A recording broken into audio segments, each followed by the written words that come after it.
Not only did we double her sales in just 3 short weeks, but we also have her making consistent daily sales. Not only just consistent daily sales, but numerous sales a day. Meet my best friend. Hi guys, it's Shay. Shay has been working really hard in her shop this year. She started getting really consistent with it this last January. A few weeks ago, she was right around 170 sales. And around that time, I decided to challenge her to a friendly little competition. The competition went like this. We each create 10 to 15 designs for her shop. We split or A/B test those designs so we actually get 20 to 30 listings from those 10 to 15 designs. For more about split testing, you can click this link up here. Now that brings between her 10 to 15 designs all being split tested and my 10 to 15 designs all being split tested each and every week. That brings her weekly input of listings to 40 to 60 listings combined between the two of us. We had planned to do this for 3 months. Unfortunately, we weren't able to do it for the whole 3 months. We were only able to do it for 3 weeks. But the idea was at the end of the challenge to count up whose new listings got the most traction, who was able to get the most sales in her shop. You see, Shay's sales when we started this competition were right around 170. Shay wound up with around 10 sales coming from her own designs over the course of our competition, but none of those sales were from those new designs that she had listed during our competition. I wound up with around 170 sales over the course of our competition. So what was the difference in our strategies and in our designs? Why was I able to muster up such a fast sales velocity in her newer shop? If you feel invisible on Etsy, if you feel like because you have a new shop that you're at a disadvantage and can't make sales, and if you just simply feel frustrated that you're not making sales yet, then you're in the right video because we're going to dig deep here and you're going to know exactly how we're getting these results. So like I said, my intention was to do this for about 3 months straight because Etsy is all about consistent behavior over time. But I was only able to keep it up for about 3 weeks because I recently opened a membership community for supporting people during their Etsy journeys, and that has kept me pretty busy. Even though we only did this challenge for a short amount of time, the results have been so interesting and very enlightening. Really, the results have pointed toward the most important thing you need to be focused on to move the needle forward in your new Etsy shop. And I will reveal that in just a minute, so stay tuned.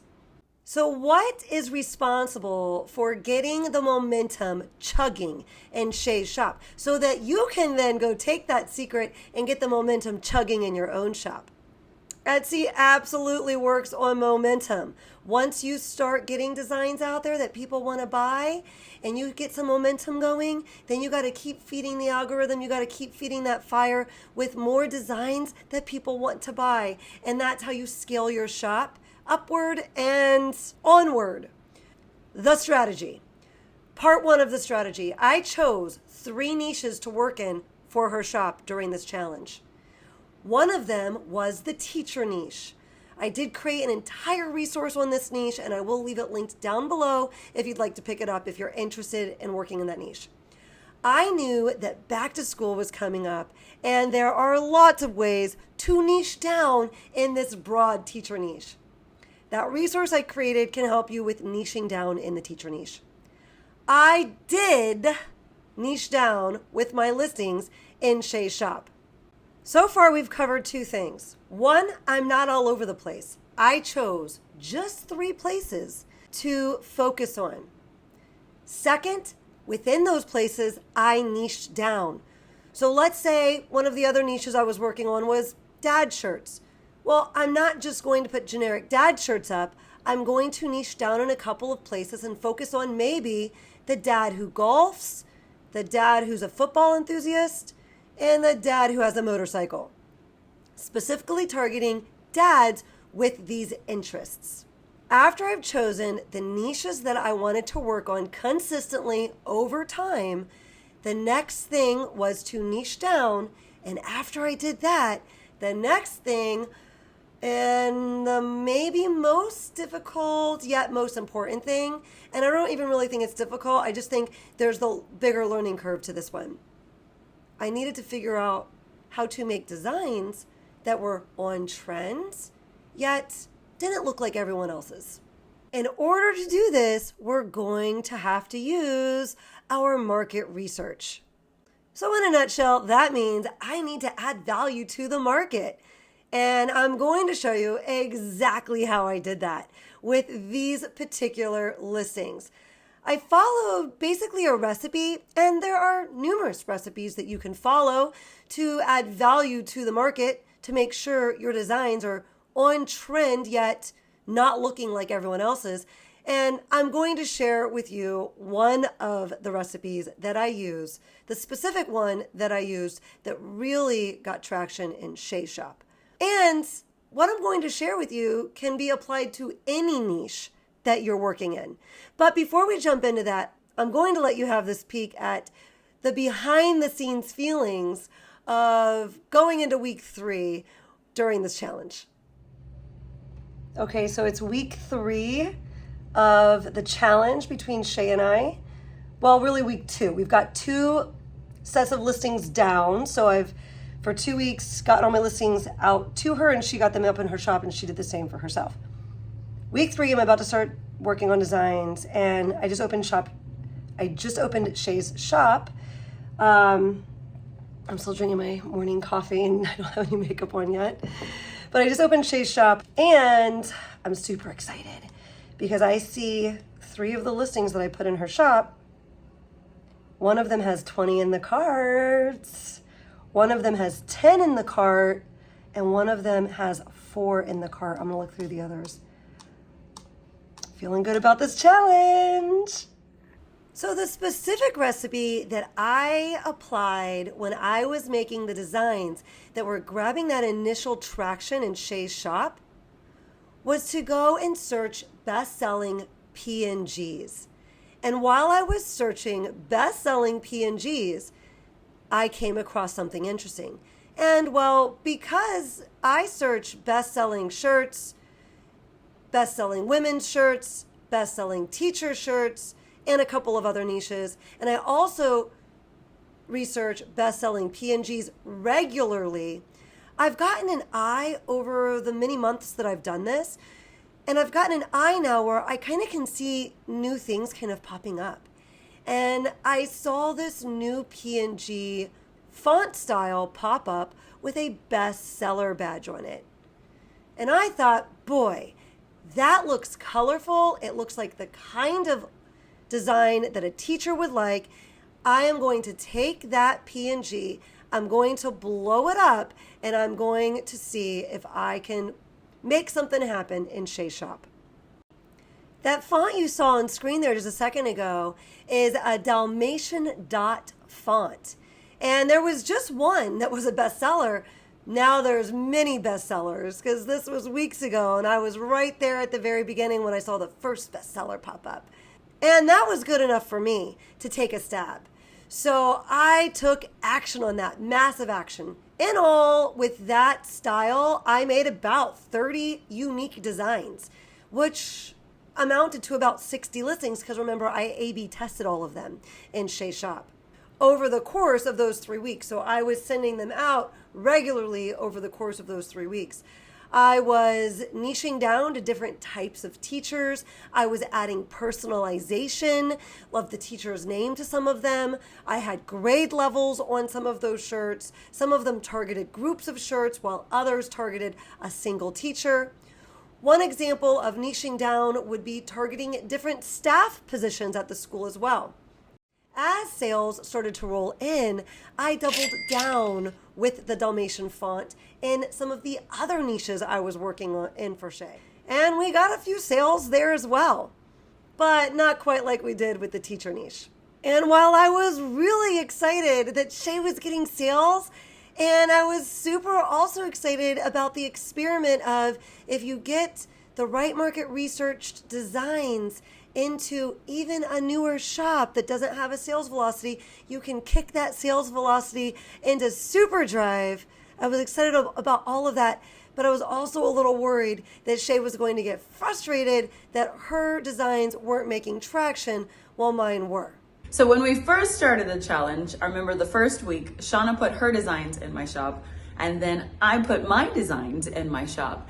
And the second week after putting those designs in my shop and they started getting traction, I remember I got the cha-ching, the first cha-ching, and then I got the second one, like right after another, and then I got like 7 of them all at one time. So I was very curious to see what design was being sold.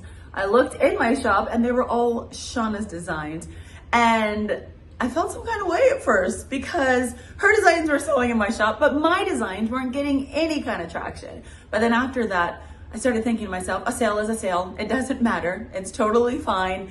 And now I'm okay. Doesn't matter, just as long as I get those sales. And Shay actually called me at some point and she's like, Shauna, forget it. I don't want to do this anymore. You win. It's okay. We don't have to keep going. And I had said, no, Shay, we're seeing this through. It's okay. There's like so much we can learn from this. And she very quickly was on board with that. She just felt really bad that I wasn't getting those sales in my own shop with those designs. And that piggybacked on another conversation we had maybe a few days later, maybe a week later, where she said, okay, I am going to use this as a chance to figure out what it is that you're doing that I'm not doing. And well, there it is. There it is. In a nutshell, how do you add value to the market? And well, I already shared with you in this video exactly how I did that in Shay's shop in this particular instance. Again, there are a couple of recipes that I like to follow to add value to the market, and this was one of them. You see, every day I sit down with the intention of observing. I look up bestseller shirts, best-selling women's shirts, best-selling men's shirts. Then I look up some of the niches that I like to design in. Like I said, I usually stick to 3 to 5 niches at any given time. So best-selling teacher shirts in this example. Then I also like to do best-selling P&Gs and then best-selling P&Gs in those niches. And at first, when you start researching like this, you're going to feel like it's a waste of time, because you're going to feel like you're seeing the same things over and over again. You have no baseline of over time to really compare to. Sure, you've done searches in the past, but have you really intentionally been observing to watch for something new pop up? Well, after you've done this for a while, in a couple of months, all of a sudden, you're going to start noticing, well, wait a second. I've never seen this style before. I better go ahead and double down on this idea and see what I can make happen. It is worth mentioning here that I didn't only double down on that one design style with that Dalmatian font in Shay's shop. I saw potential with another P&G that I had found. And well, you'll win some and you'll lose some. I got absolutely zero traction with that other one. But I could tell you this. I keep swinging, and I will keep swinging until I land some punches. And that's what you need to do too. Toward the end of the challenge, Shay did call me and said, Shauna, I thought I was designing trendy things based on market research, but I guess I need to keep applying and practicing this. And well, there it is. That is the money-making skill. Making trendy designs, but not just trendy designs that don't look like everybody else's. And then adding those designs to the market in the niches you've chosen to consistently week after week. So in this case, I was able to do that by finding a up and coming font. I identified it as being up and coming because I only saw one listing with a bestseller on it. And I didn't see it being used in the niches that I wanted to bring it to yet. It might not have worked out, but I consistently make stabs based on research like this, and it works out often enough for me to make it all worth it. Don't forget that I also niched down and made these designs for several weeks consistently. I simultaneously tried some other aesthetics as well. So we challenge you to put 10 new unique designs in your shop each week for the next 3 weeks, and then let us know what happens in the comment section. Perhaps you can even base those new designs off of research you see in P&G bestsellers. If you found value from this video, we're going to ask that you go down and boop the like button and give the subscribe button a little hug if you would like to see us pop up in your feed more often. And if you want to learn other ways to add value to the market, I'll see you in this video here. See you next time.